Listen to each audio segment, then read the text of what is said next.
अरुणी लोक वाहून जात असतात. मग हे धौम्य ऋषी त्या अरुणीला सांगतात ते तेवढं बुजून ये. अरुणी तिथे जातो, तो ट्राय करतो, झाडाचे बुंदे टाकतोय, दगड टाकतोय, माती टाकतोय, पण ही पूर्ण होते त्याला ते करता आलं नाही. शेवटी हा अरुणी स्वतः त्या ठिकाणी आवाज होतो आणि संध्याकाळच्या सायं प्रार्थनेला जेव्हा सगळे विद्यार्थी समोर आहेत पण अरुणी नाही आहे तुमच्या लक्षात येतं, तेव्हा ते विचारतात अरुणी कुठे गेला. ते बाकीचे विद्यार्थी तुम्ही त्याला सांगितलं शेतामध्ये ते बुजवायला, आणि मग ते हातामध्ये दिवा घेऊन त्याला शोधायला जातात आणि त्याला आवाज देतात, उठ म्हणतात, आणि तो उठतो. तो उठल्यानंतर तो बाण पुन्हा फुटतो, वाहायला लागतो. त्या गुरुनी त्याला सांगितलं असं उठतात तर एकदम अचानक धसमुसळ्यासारखं उठलास तू, आजपासून तुझं नाव उद्दालक ठेवतील. उद्दालक अरुणी भारतीय तत्वज्ञानामध्ये खूप मोठं नाव आहे. आणि नंतर त्या धौम्यांनी वेद, उपनिषद आणि या सगळ्या गोष्टीचं ज्ञान जे आहे ते त्या अरुणीला दिलं. विद्यार्थ्याला आव्हान देणं आणि त्या आव्हानातून त्याला शिकवणं हे दुसरं उदाहरण. तत्वमसी अहम ब्रह्मास्मी प्रज्ञानम ब्रह्म विज्ञानम ब्रह्म अशी वेदांची महावाक्य आहे. त्यातलं एक तत्वमसी वाक्याची मी गोष्ट सांगतो. श्वेतकेतू नावाचा हा शिष्य गुरुच्या आश्रमामध्ये गेला. आय वॉन्ट टू लर्न, मला शिकायचं आहे. गुरु डझंट पे अटेन्शन टू हिम, ते लक्ष देत नाही. आणि त्याला एक गाय देतात, ही गाय घे,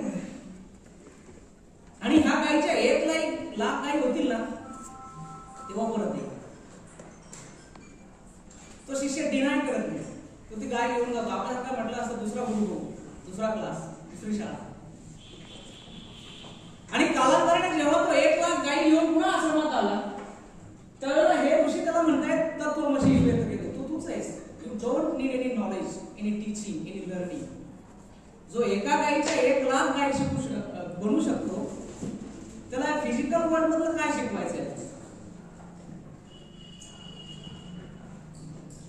रामायणामधलं उदाहरण घेतलं तर ते बालकांडामध्ये विश्वामित्रांच्या यज्ञाचं रक्षण करायचं असतं. काल कळंबे मॅडम विचारला प्रश्न, भूगोल कसा शिकवता शाळेमध्ये.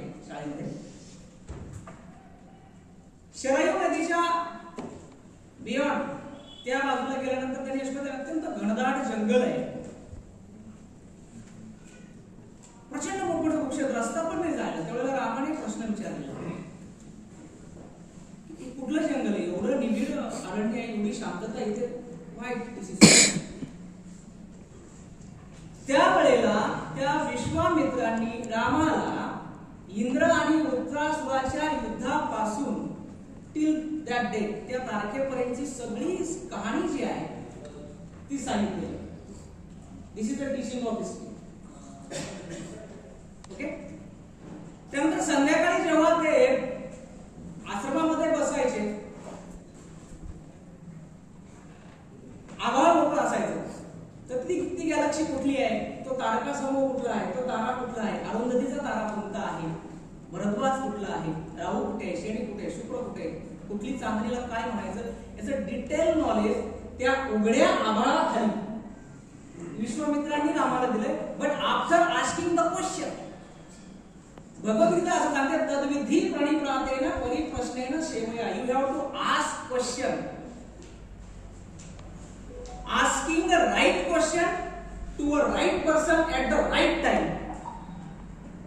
योग्य प्रश्न योग्य व्यक्तीला योग्य वेळी विचारणं, दिस इज की टू नॉलेज. ही ज्ञानाची की आहे. रामाने विचारलं म्हणून नॉलेज मिळालं. पुढचा मुद्दा, महाभारताच्या युद्धामध्ये अर्जुन असा एकमेव योद्धा होता तो अंधारातही बाण चालवायचा. अर्जुन हा असा एकमेव योद्धा होता तो दोन्ही हाताने बाण चालवायचा. आणि अर्जुन हा असा एकमेव योद्धा होता त्याला कधी जांभळी येत होती, आळस येत होता, गुडाकेश त्याला म्हणतात, त्याने निद्रेवर विजय मिळवला. आपल्याला असं वाटतं द्रोणाचार्यांच्या नावाने पुरस्कार दिला. द्रोणाचार्य महान गुरु. द्रोणाचार्य जर महान गुरु तर दुर्योधन कसा का नाही झाला. दुर्योधन तर म्हणतोय जानामि धर्मेण न च मे प्रोक्ती, मला धर्म कळतोय but I can not behave like that. मी तसं वागू शकत नाही. जानामि अधर्मेण न च मे प्रोक्ती, मला अधर्मही कळतोय but I can not retire पासून बाजूला होऊ शकत नाही. आणि इथे जो अर्जुन आहे तो मात्र एव्हरीथिंग ॲक्वायर करतोय. अर्जुन जेवढ्याला एकदा जेवायला बसला आणि तो दिवा विझला समोरचा आणि हा जेवतच होता. आव्हान देणं ह्या विषयावर मी बोलतो.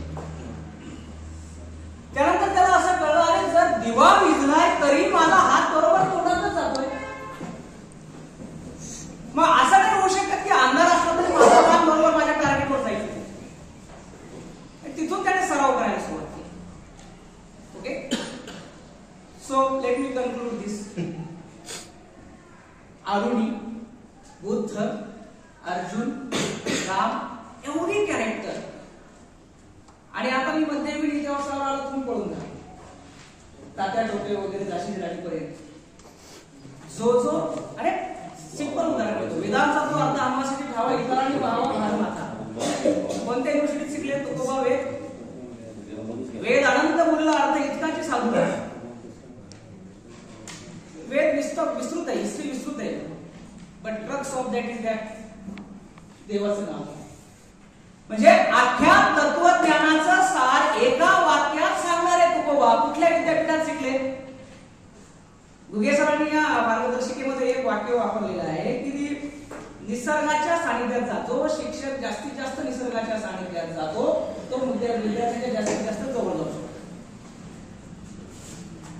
आणि म्हणून मी जसं सांगितलं की तांब्यातलं ग्लासामध्ये वतलं म्हणून मटेरियल बदलत नाही.